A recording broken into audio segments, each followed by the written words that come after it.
I think my juices flow all the time. Absolutely, absolutely. You know as much as I know. Right now, we've been able to stuff the stuff. The curse is broken. NC State fans, finally. Finally. Hey, happy Thanksgiving. I mean, that's a triple play. The Wolfpack ain't for soft. It ain't for soft people.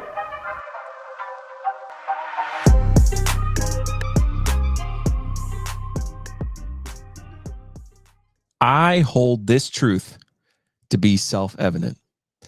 Every team plays a Super Bowl. What does that mean, though, Joe?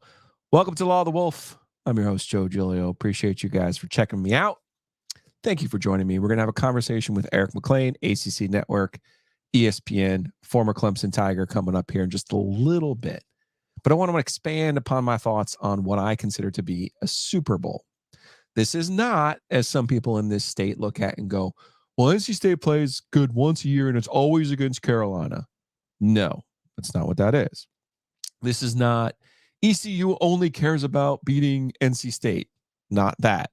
This is not App State loves to play Carolina. Not that. There's like a negative connotation to that. In my opinion, what a Super Bowl is once a year, a team is going to get their best effort. They're going to put their best foot forward. They're going to play a clean game. As we talked about in previous episodes of The Law of the Wolf, penalties and turnovers have been absolutely crippling NC State this season. So when Clemson gets here at 2 o'clock, the CW network shouts to my man Tom Wormy, shouts to Batesy, the F-Boy Island. Oh my goodness gracious. I can't wait for the promo. I have the DVR set and I'm ready to go. But it's about this Super Bowl. It's about the effort. It's about the way that the game is played. And I could give you an example of one. It was Virginia last week against Carolina. Everything came together for Virginia in that game. They had lost to State by 3 points. They had lost to Boston College by 3 points. They had been struggling to close games. They made the plays that they had to make in that game to beat Carolina.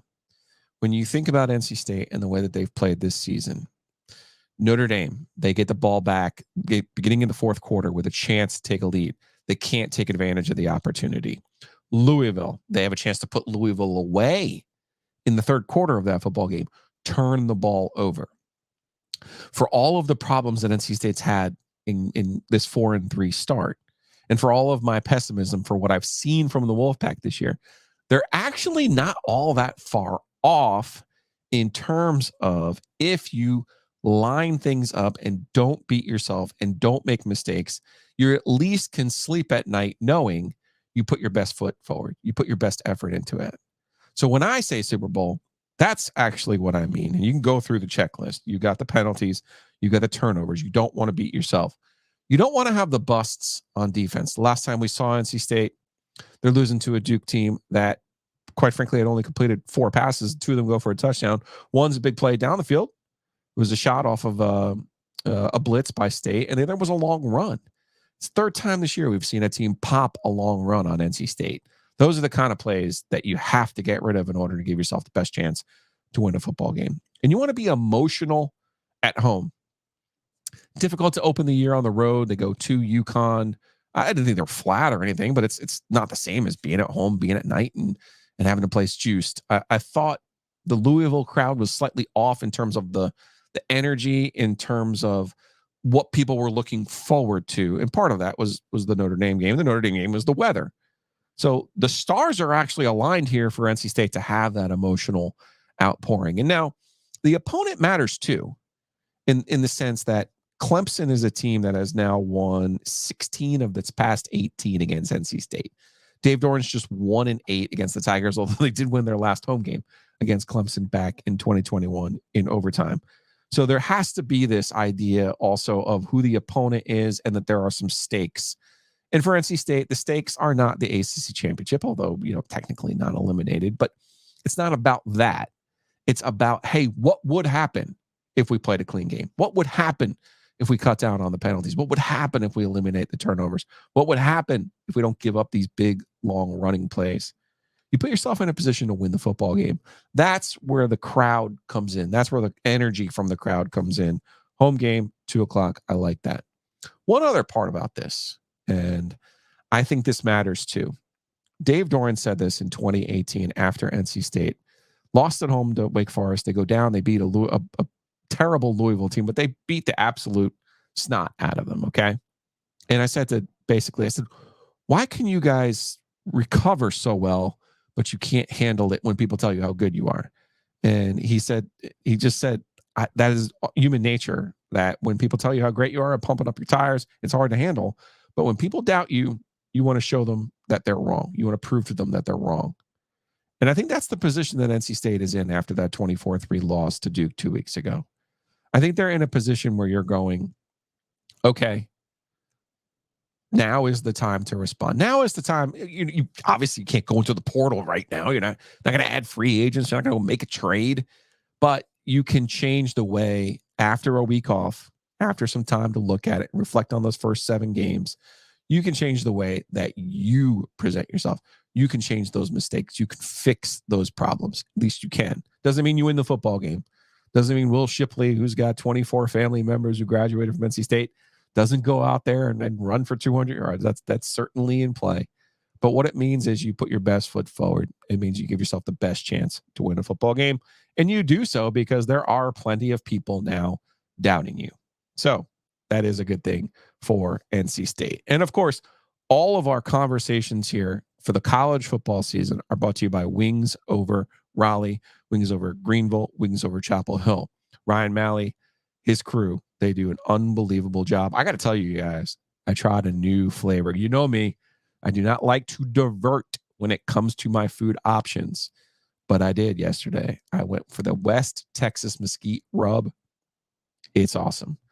I can see that being now a regular in the rotation. There's so many different choices in tenders and wings at Wings Over Raleigh. They're on Hillsborough Street. There's free parking in the back. You know what a big bonus that is. If you've ever been to the NC State campus, order online, wingsover.com. Go pick it up, and please support Ryan Malley and Wings Over this football season.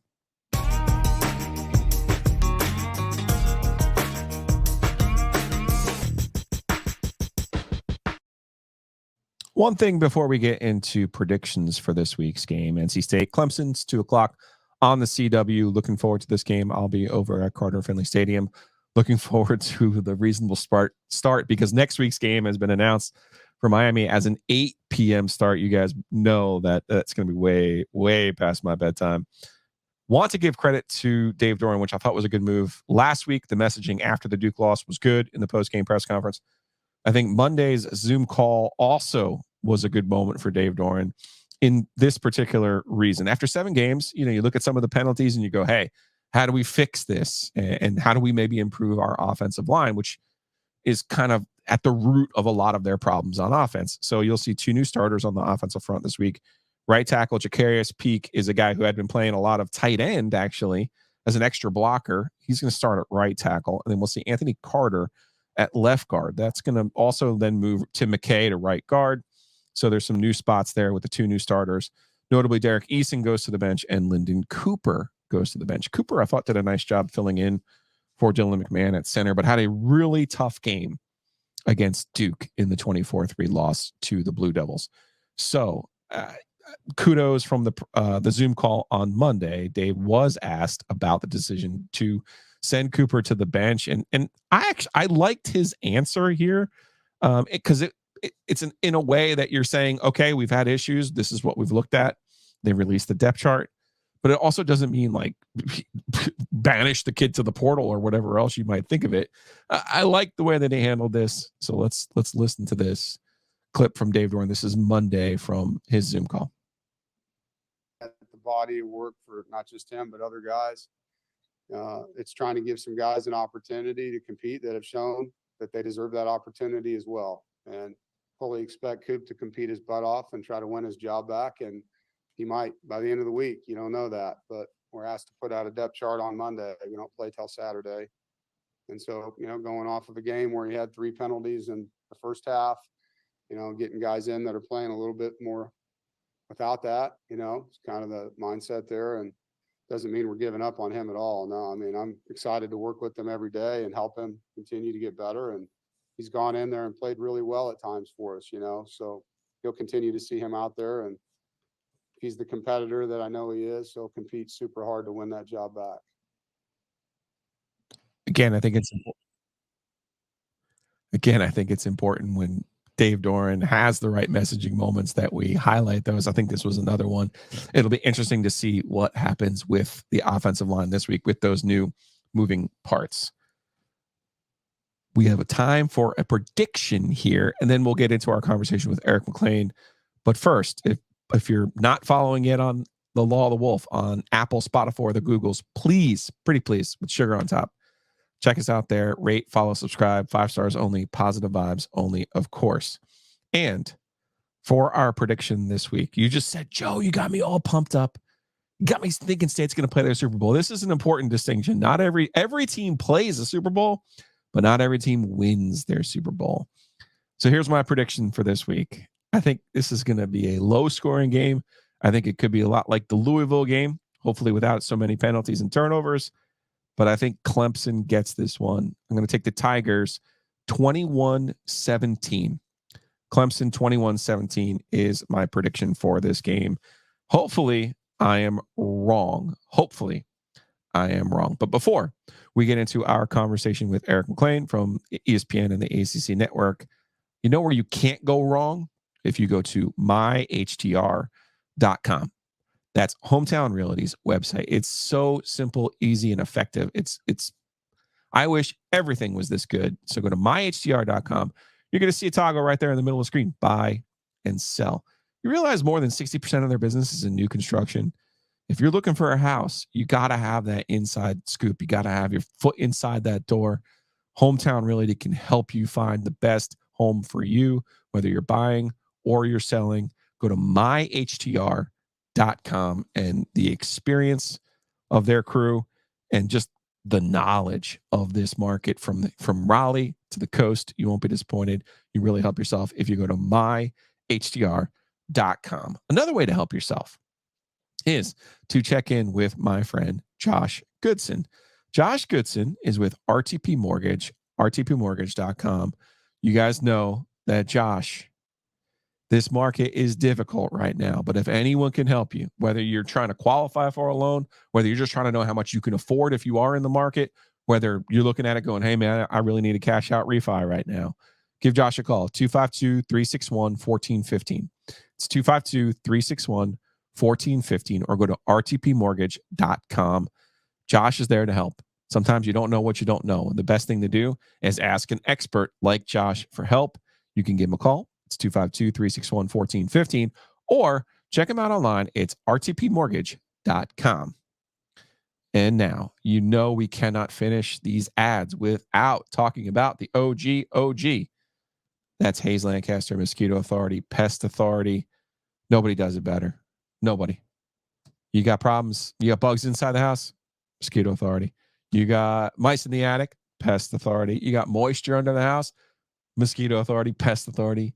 You name it, they've got it handled. Hayes is the OG. This podcast, none of these podcasts, the OG Media Company, would not be possible without him and his support of us. And as you know, he's a big supporter of NC State athletics. So do me a favor. Go to bugsbite.com, punch in your zip code. You're going to see all kinds of deals and great ways to save on a lot of different options that you don't even really know about. So that's the best way to help us, is to support the people who support us.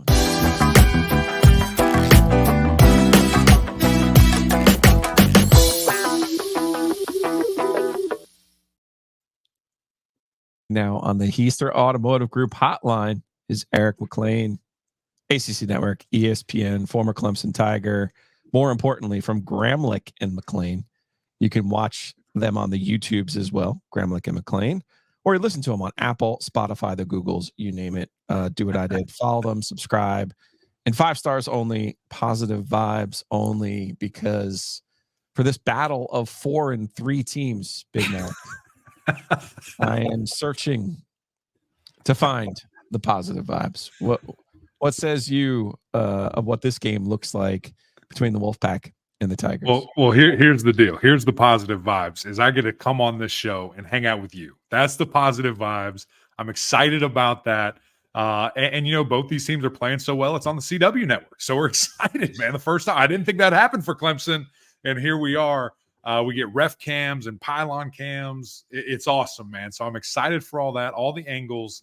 And two teams that are just struggling. Can they get a big dub? The good thing is someone has to. Someone has to.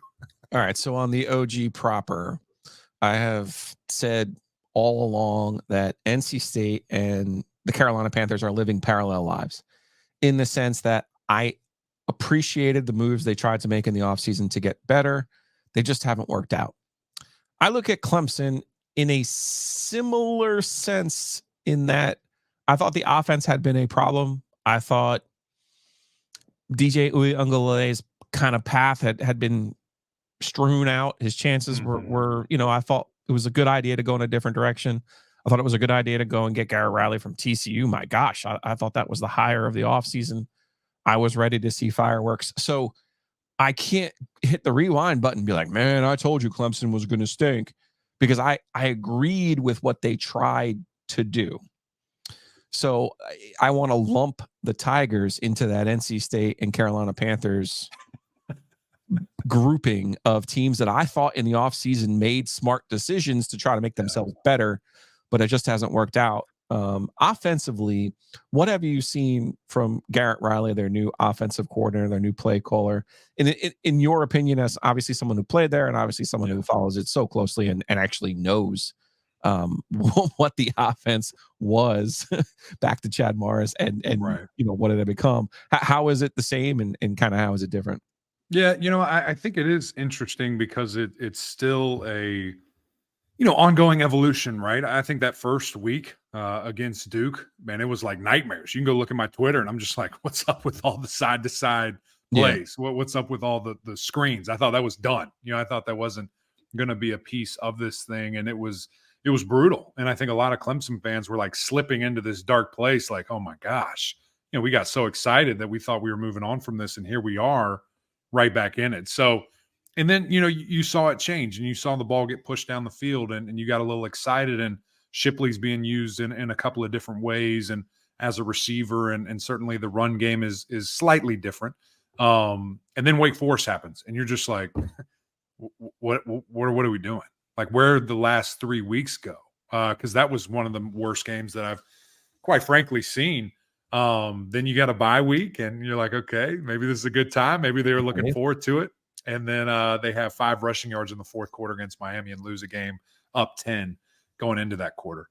So it is a weird spot, man. And I think that, it's fascinating because people will try to point their finger at whatever they can as a problem. And at the end of the day, the young men on the field are the ones making or not making plays, right? Like, no coach can throw a pass. No coach can catch a pass. No coach can miss or make a block. Same thing with a tackle.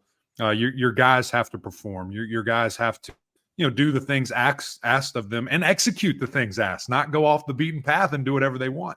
And that's how you lose football games. So, I think that just for a silver lining for any Clemson fans that are watching, because there's not been a lot of them, Clemson did push the ball downfield against Miami. I mean, they had completions of, 50, 30, 40, whatever yards multiple times. And I was like, okay, I like this, utilizing the tight end. That was something that, disappeared from the Clemson offense for a handful of years. And, great to really see that. But there was just this insurmountable negative that was occurring and that has been occurring for a majority of the season that, has them right here at 4-3 and, not feeling uber positive about the near future. So every fan base has a group, even when you're running hot, of fans that don't like the coach. Then there's a group. I like to say there's 3 groups. There's a group that doesn't like the coach. There's a group that loves the coach no matter what. And then there's usually a group in the middle that is the sane, if you will, part of the fan base. And you want to keep as much as the sane fan base as you can. Sure. But obviously, when you win the ACC every year, when you win 2 different national titles, you're keeping a very good doughy middle. How do you think Dabo Swinney is handling losing that middle to that original group of people who don't like the coach or don't agree with what's going on. Sure. I think it is interesting, the kind of the unfortunateness of being so successful and winning very quickly and winning at a very high rate, because the standard has changed seemingly overnight. And the expectations and the things that that once were a pipe dream now became a reality very quickly, and doing it not back to back, but in a two and a 3 year span, where it's like, this is what we're doing. We're going to the playoff, we're winning, we're playing for and winning championships. That's the expectation. And then when you don't, and you fall from that, 1 year you're like, okay, I understand. 2 years you're like, 3 years problem, from the fans. And even, I think it gets into a weird space too, because even when you're putting out videos and you're putting out things where you're saying, hey, every class since X has won a national championship, y'all are on the clock, 15 and 15, we're all these expectations, and then to flip it on your fans is just a little weird to me. I don't love that. The expectation is the expectation, and the standard is the standard. We kind of all get that. Now, can you still have a successful season, winning 9 games and overcoming adversity and this and that? Sure, from an internal standpoint, and that's great and that's important.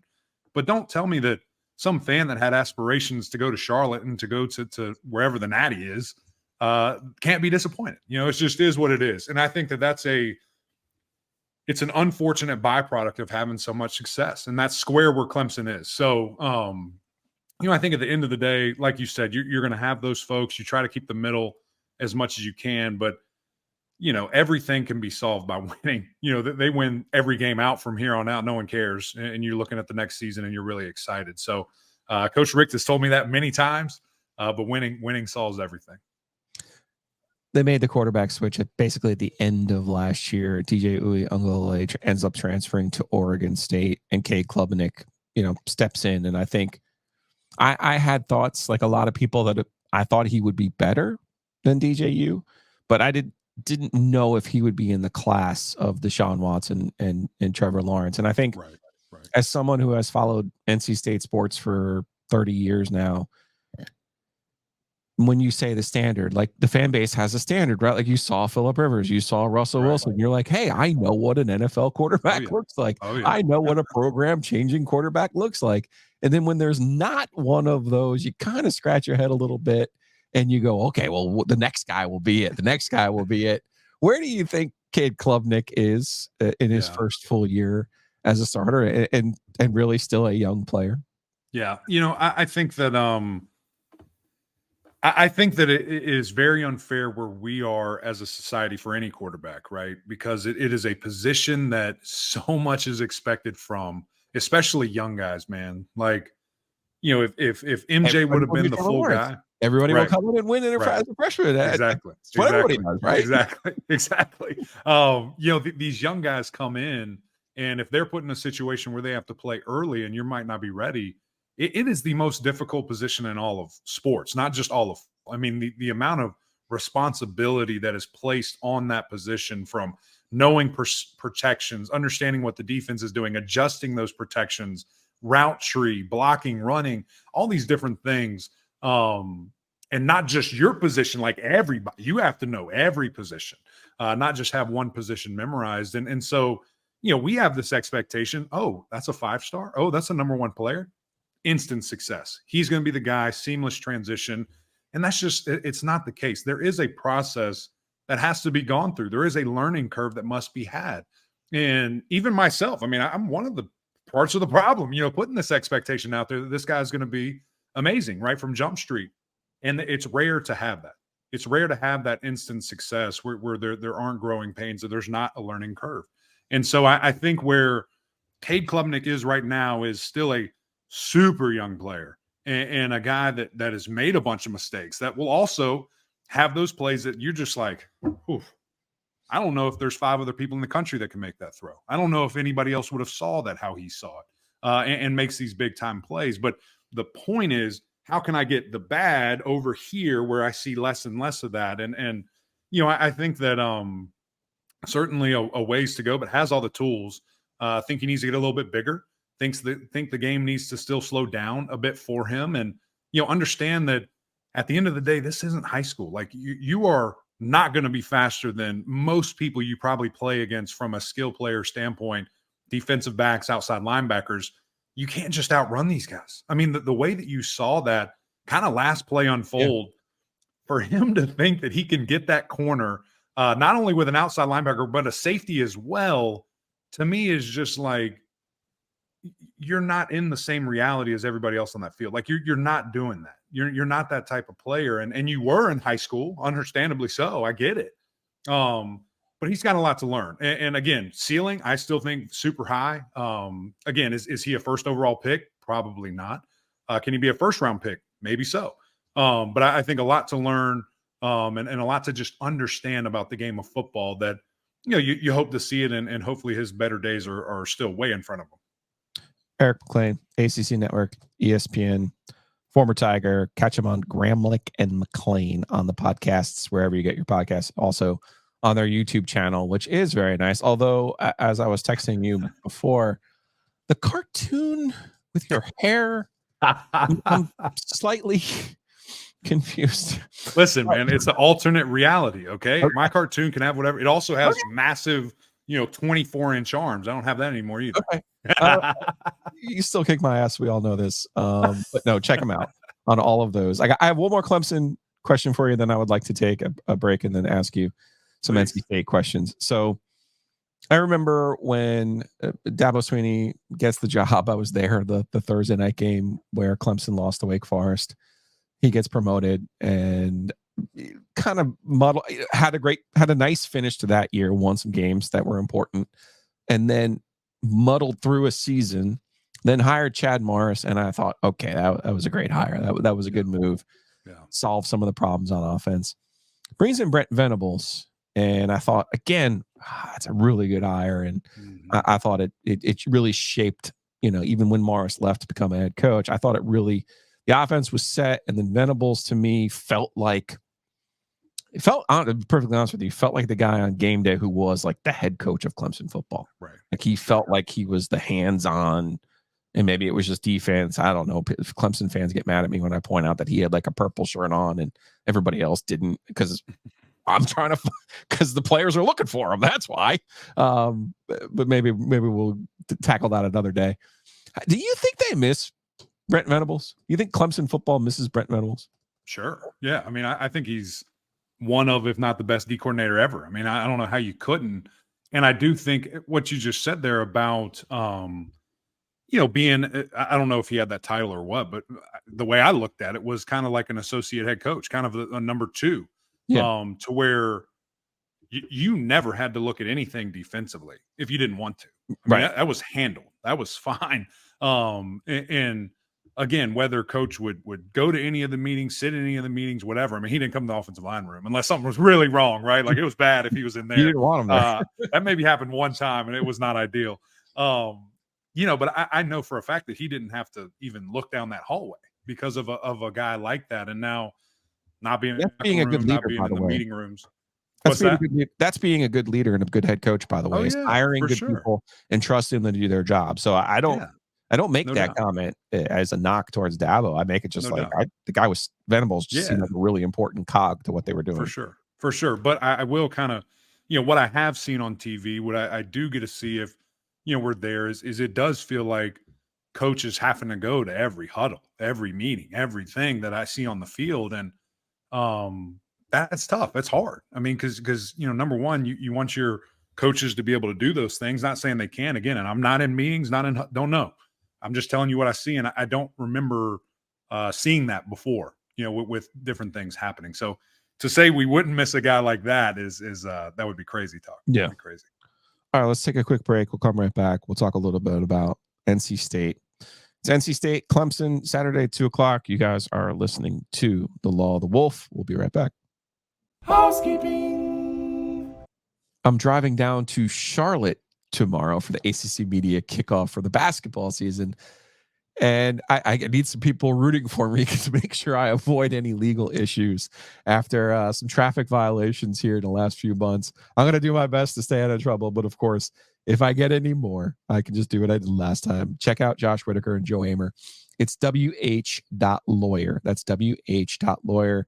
Any kind of legal issues, maybe you have more conventional family law issues. Maybe you're trying to sell a business. Maybe there's some other disputes that you might have. Check them out. It's wh.lawyer. And my favorite part, of course, is that Josh is a big State fan. And when it comes to lawyers, NC State can get all of the lawyers that they can find because they absolutely need them. I'm looking forward to this week's tailgate as well, because back at Carter Finley Stadium, 2:00, nice and early. You know me, it's going to be ending right around my bedtime. So I'm looking forward to this one, guys. I'm going to start the day by going over to Breeze Through to get the dark roast coffee. Then I'm going to get some ice. I'm going to get some Gatorades to make sure I stay hydrated. There's probably going to be maybe a 420 sweet water in there. Who knows? We'll see how that goes. Maybe a flavored beer or two. Such a great selection at the Breeze Through right there on Trinity and Edwards Mill Roads. Go check out what Adam and his crew have going on over there. It's Breeze Through, taking you wherever you are this college football season. And Home Field Apparel, man, if you want to be swagged out to the fullest, if you want the best possible merch for this college football season and college basketball season, go check them out. It's homefieldapparel.com. As you can see, the NC State page, if you're watching on the YouTubes, they got shirts, they got sweatshirts, they've got hats, they've got jackets, they've got quarter zips, they've got sweatpants, long sleeve tees, you name it, they've got it. Just a great variety, great selection. If you use the code OG23, you will get 15% off of your first order. That's right. Use the code OG23, get 15% off of your first order at homefieldapparel.com.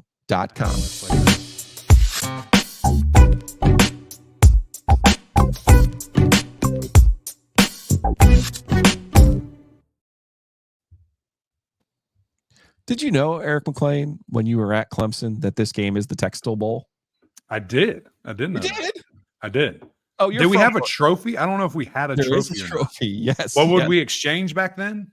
No, there was a trophy. I remember State had it for like a half of a second there, and they put it up on their socials and all that other good stuff. So who has it now? Yeah. Is it still that? Does it still get exchanged? Yeah, of course. It does. Okay, great. Like Clemson's got Good. banners. State had the Textile Bowl.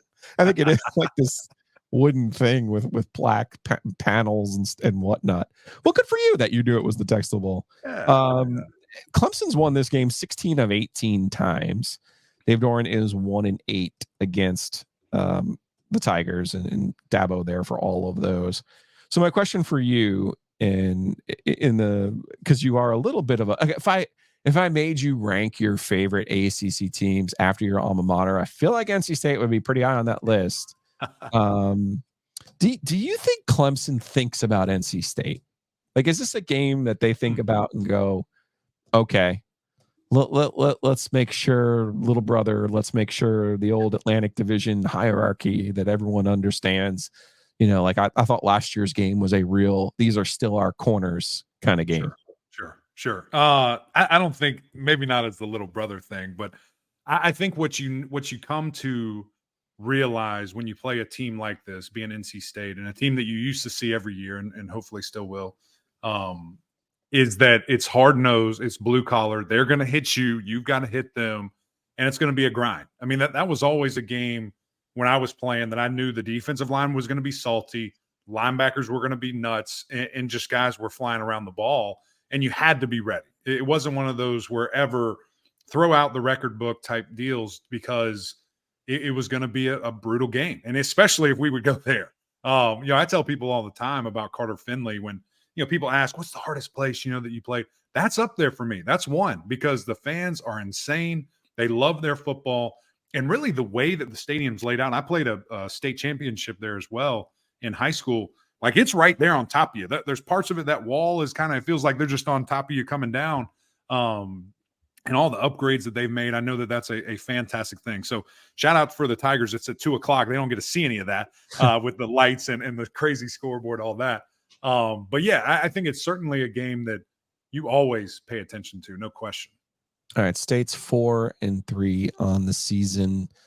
Suddenly, their one ACC win is looking a whole lot better since it was against Virginia. Losses to Louisville in a close game at home, and then a game at Duke that wasn't very close. They had 21 penalties combined in those two losses. When you and start of the year it was Brendan Armstrong, now it's MJ Morris. When you look at the Wolfpack, Mac, what do you see? How they've started the season and kind of maybe how they've changed here with MJ at the helm. Yeah, I think it's something, man, where I thought that the Anai and Armstrong, and of course, I know you follow this way closer than I, so would love to hear your opinion too on it. I thought it was going to be a match made in heaven and something that really worked quickly. But the question I had was who is he throwing to? Who are the guys that are going to step up? Or are we going to see guys emerge? Are we going to see a run game develop? Or is Brennan going to have to be the exact same guy he was at Virginia last year and do everything? And if that was the case, I wasn't sure how good it was going to go. And when I got to see it up close in person and was at camp, I was really impressed by the defense, the size of the defensive line, the speed of the linebackers, the length of the cornerbacks, and thought, okay, maybe this is now a team that, man, shoot, maybe they can really lean on this defense and kind of like Clemson had been in the last 2 years, kind of just survive offensively and be in games like that. And I don't know, you just saw a weird mix like that UConn game at UConn to open the season, just weird, a 10-point victory where, you have sub, don't have a 100-yard rusher, Brennan's sub 200. And we're just like, okay, maybe it's weird environment, whatever, new system, guys figuring it out. And then that was just kind of the trend, guys not able to really get a bunch of separation, not able to give him windows, and to the point to where I thought that was the problem. And then the last two games before he gets kind of switched out, I'm just like, man, this guy's just missing dudes. He's just not, when they are open, the ball's sailing out of bounds. They don't even have a shot, to get the ball and these various things. So I think at the end of the day, the problem is skill players and lack there of super explosive, freaky guys. And similar to Clemson, like you have, not unlike Clemson. I know you have this core group of guys that, were there for 4 or 5 years and you felt really good. And then when those guys left, it's like, shoot, who's left here? Our best receiver is a true freshman and we're asking a lot from him. Yeah. It's been an interesting season in the terms of adjustments from the fans, because I was on this early, like the UConn game bothered me. The Notre Dame game was rain. I think Notre Dame's pretty good. I did think some of the defensive busts were fixable, even though we saw another one of those against Duke. And sometimes, I shouldn't say busts, the big plays. Sometimes something gets blocked up on you and gets fitted up the right way and you're in trouble. So that pattern has been a problem defensively. Peyton Wilson, though, do you think, let's just say State, let's give them another win. They go 5-7. Do you think, and you might actually have a vote, do you think enough people will vote for Peyton Wilson as the defensive player of the year from a team with a losing record? Is that something that happens, or is it it's too much? I don't think there's any question. He was all of our mid-year defensive player of the year award. Okay. And he was EJ Manuel's overarching player of the year. Yeah, I mean, that's how crazy good this guy's been playing. And he compared him to Luke Kuechly, like just with his instincts, flying around to the ball. I thought that his overall speed would be something that was a question, but I'm dead all of that. I mean, this guy's sideline to sideline like a maniac. The play, I think it was Notre Dame maybe, where he's hawking a guy down like 20 plus miles an hour, and just has a knack for the football, like fumble recoveries, interceptions. I think he had a fake punt run, countless PBUs. He's just making plays and doing whatever it takes for his team to win. He's almost at 100 tackles right now, which is nuts to me, man. I mean, this guy's a freak, and I love watching him. I've been loved watching him. I'll never forget when Coach Dorn came up to Coach Richt and said, watch out for this young new freshman. If he can stay healthy, all those years ago, he's going to be a war daddy. And of course, we saw flashes of that, and I think he had over 100 tackle season, and then just some injuries, and now it looks like he's back and fully ready to go. And Yeah, I don't think there's any question. Barring him, staying healthy, I think he's runaway for Defensive Player of the Year.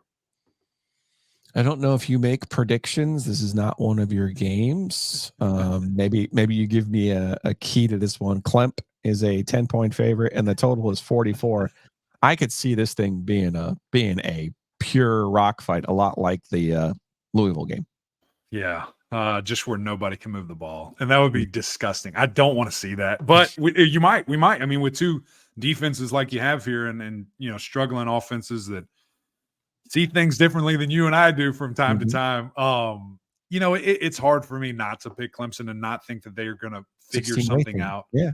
Yeah. It's just what it is, man. It's what it is there. But if NC State can get a couple of those red zone turnovers and make some stuff happen, I do not know what to expect from Clemson. Similar to NC, like these teams are very much the same this year in regards to, what are we doing? What do you expect? I have no clue. What'd you say the line was? I'm trying to find it on 10. here. 10. That might be a little disrespectful. I'll say NC State covers. How about that? I'll take them to cover. But I do, like you, I think it's going to be a rock fight. I think it's going to be ugly. And at the end of the day, we probably will walk away like, whoever wins, did we win the game? Like, did we? That's the type of feeling I predict will happen for either fan base when this thing's all said and done. All right, so I'm going to see you in Raleigh in 2 weeks then.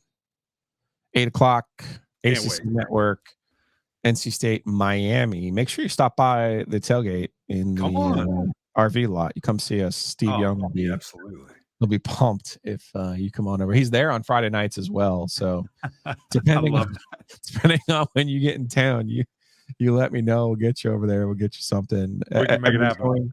Everything's going well with Kelly and the podcast, and then of course your real fam. Yeah, it's been great. It's been great. Podcast is awesome. Seeing that thing grow, and it's been fun to watch you guys and what you've been doing, and kind of just going on this journey, because that's what it is. And kind of the doing it yourself route is a lot of fun, and we love it. Got your notes there, and then baby girl's growing like crazy, and life's going too fast for me. But it's fun to slow down and talk a little football with you, brother. Yeah, man, enjoy it. She'll be a freshman at ECU before you blink. So please, God, no.